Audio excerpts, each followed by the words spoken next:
Welcome to జనపరి news. తల్లి ధనమ్మ దీవెనలతో nomination పత్రాలు దాఖలు చేసిన మురళీమోహన్. పూతలపట్టులో విజయం తెలుగుదేశం పార్టీదే. పూతలపట్టు ప్రజలారా నన్ను ఆశీర్వదించండి.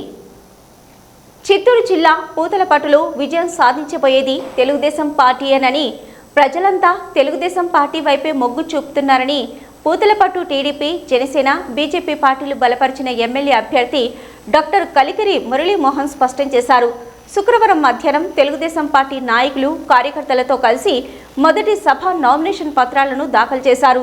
పూతలపట్టు మండలం గొడుగుచింత గ్రామంలోని ఆయన నివాసంలో కుటుంబ సభ్యులతో కలిసి నామినేషన్ పత్రాలకు పూజలు నిర్వహించారు. అనంతరం నాయకులు, కార్యకర్తలతో కలిసి స్థానిక అమ్మవారి ఆలయంలో నామినేషన్ పత్రాలకు ప్రత్యేక పూజలు నిర్వహించిన అనంతరం తల్లి ధనమ్మ దీవెనలు అందుకొని అక్కడి నుండి పూతలపట్టులోని ఎంఆర్ఓ కార్యాలయం వద్దకు చేరుకొని మొదటి సెట్ నామినేషన్ పత్రాలు దాఖలు చేశారు. అనంతరం మురళీమోహన్ మీడియాతో మాట్లాడుతూ పూతలపట్టు నియోజకవర్గంలో ప్రజల నుంచి తెలుగుదేశం పార్టీకి అనూహ్యమైన స్పందన వస్తుందన్నారు. చంద్రబాబు నాయుడు సారథ్యంలో ప్రభుత్వం ఎప్పుడు ఏర్పడబోతుందో అని ప్రజలు ఎదురు చూస్తున్నారని చెప్పారు.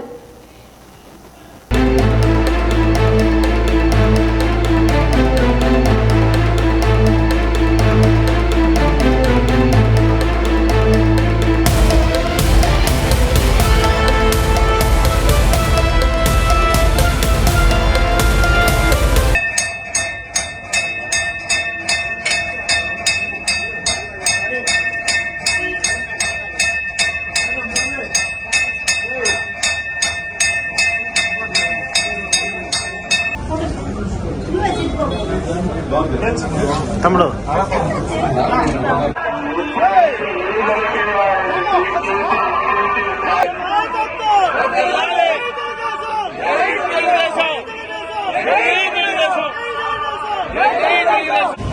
ఇంకో